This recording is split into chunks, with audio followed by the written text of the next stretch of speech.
নমস্কার বন্ধুরা, আজ রবিবার সূর্য আনন্দ সকালে চাঁদনি চ্যানেলে আপনাদের স্বাগত জানাই। আজ আমি আপনাদের শোনাবো ইতিহাসের অন্যতম বিখ্যাত, মনোমুগ্ধকর ও করুণ এক প্রেম কাহিনী। মালওয়ার সুলতান বাজ বাহাদুর ও রূপমতির কিংবদন্তি প্রেমগাথা। এই কাহিনী ইতিহাস, সঙ্গীত ও কল্পকাহিনীর মিশেলে আজও মধ্য ভারতের মানুষের মনে বেঁচে আছে। সময়টা প্রায় ১৬০০ শতক, মুঘল সম্রাট আকবরের রাজত্বকাল।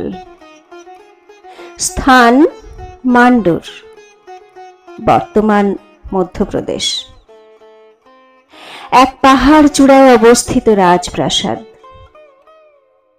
যেখানে আজও বাজ বাহাদুর ও রূপমতির স্মৃতি জড়িয়ে আছে। বাজ বাহাদুরের পূর্ণ নাম ছিল মির্জা বাজ বাহাদুর খান।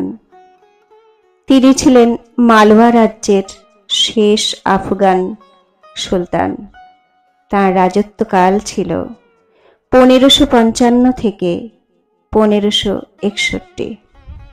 তিনি সাহসী যোদ্ধা হলেও তার প্রকৃতি ছিল শান্ত। সঙ্গীতপ্রেমী ও কবি মনস্ক ছিলেন তিনি। তার রাজদরবারে নৃত্য, সঙ্গীত, কাব্যচর্চা অত্যন্ত সমৃদ্ধ ছিল। অন্যদিকে রূপমতি ছিলেন নর্মদা নদীর তীরে এক গ্রাম্য পরিবারের সঙ্গীত শিল্পী ও গায়িকা। তার গানের কণ্ঠ ও সৌন্দর্য এমন ছিল যে স্থানীয় মানুষ তাকে দেবীর মতো শ্রদ্ধা করত। তিনি প্রতিদিন সূর্যোদয়ের আগে নর্মদা নদীকে প্রণাম করতেন। তার জীবন ধর্ম ও সঙ্গীতের সঙ্গে জড়িত ছিল। একদিন শিকার করতে গিয়ে বাজ বাহাদুর রূপমতির গান শুনে মুগ্ধ হয়ে যান। তার সুরে এমন জাদু ছিল যে বাজ বাহাদুর তাকে দেখতে চাইলেন। রূপমতিকে দেখেই তিনি প্রেমে পড়ে যান এবং রাজপ্রাসাদে আসার অনুরোধ করেন। কিন্তু রূপমতি বলেছিলেন, আমি নর্মদার কন্যা, নর্মদার দেখা না পেলে আমি বাঁচতে পারবো না। তখন বাজ বাহাদুর মান্ডুর প্রাসাদের কাছেই এক বিশেষ স্থান তৈরি করেন, যেখান থেকে দূরে বসেই নর্মদা দেখা যায়। সেই স্থানের নাম হয় রূপমতি প্যাভিলিয়ন। আজও পর্যটকরা সেখানে যান। রূপমতি রাজপ্রাসাদে এসে বাজ বাহাদুরের স্ত্রী হন। দুজনেই সঙ্গীত, কবিতা ও রাগ রাগিনীতে মগ্ন থাকতেন।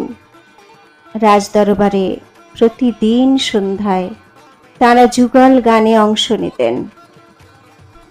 তাদের প্রেমের গল্প সে সময় সারা মালওয়ারে ছড়িয়ে পড়ে। রূপমতি সুরে সুরে গাইতেন রাগ মালহার, রাগ হিন্দোল, রাগ দরবারি কানাড়া ইত্যাদি, যা পরে মালওয়ার সঙ্গীত ধারার ভিত্তি হয়ে ওঠে। সম্রাট আকবর ভারতের মধ্যভাগ জয় করার অভিযানে আদম খানকে মালওয়া দখলের আদেশ দেন। বাজ বাহাদুর যুদ্ধে পরাজিত হন। প্রাসাদে ফিরে আসার আগে খবর পৌঁছয় মুঘল সেনারা মান্ডুরে ঢুকছে। রূপমতি জানতেন বন্দী হলে তাকে সম্রাটের হারেমে নেওয়া হবে। তিনি রাজকীয় সম্মান ও স্বাধীনতার মর্যাদা রক্ষা করতে বিষ পান করেন। নিজের হাতে নিজের জীবন শেষ করে দেন তিনি। বাজ বাহাদুর কিছুদিন পর রাজ্য হারান, পরাধীন হন এবং পরবর্তী জীবনে নিঃস্ব অবস্থায় মারা যান। মান্ডুরের রূপমতি প্যাভিলিয়ন ও বাজ বাহাদুর প্রাসাদ আজও পর্যটকদের প্রধান আকর্ষণ। লোকগান ও সুফি কবিতার মধ্যে তাদের প্রেম অমর হয়ে আছে। রূপমতী বাজবাহাদুর রাগিনী নামে সঙ্গীত রচনাও হয়েছে। বহু নাটক, উপন্যাস ও চলচ্চিত্রে তাদের কাহিনী অনুপ্রেরণা হয়ে রয়েছে। যেমন 1959 সালের হিন্দি সিনেমা রানী রূপমতী। বাজবাহাদুর রূপমতির প্রেম শুধু ব্যক্তিগত কাহিনী নয়, এটি মধ্যযুগীয় ভারতের সংস্কৃতি, সঙ্গীত ও ধর্মীয় সহাবস্থানের এক প্রতীক। একজন মুসলিম রাজা ও একজন হিন্দু গায়িকার প্রেম এক ঐক্যের বার্তা দেয়, যা আজও প্রাসঙ্গিক। কেমন লাগলো বন্ধুরা? ভালো লাগলে আমার চ্যানেলটি লাইক, শেয়ার এবং সাবস্ক্রাইব করতে ভুলবেন না। নমস্কার।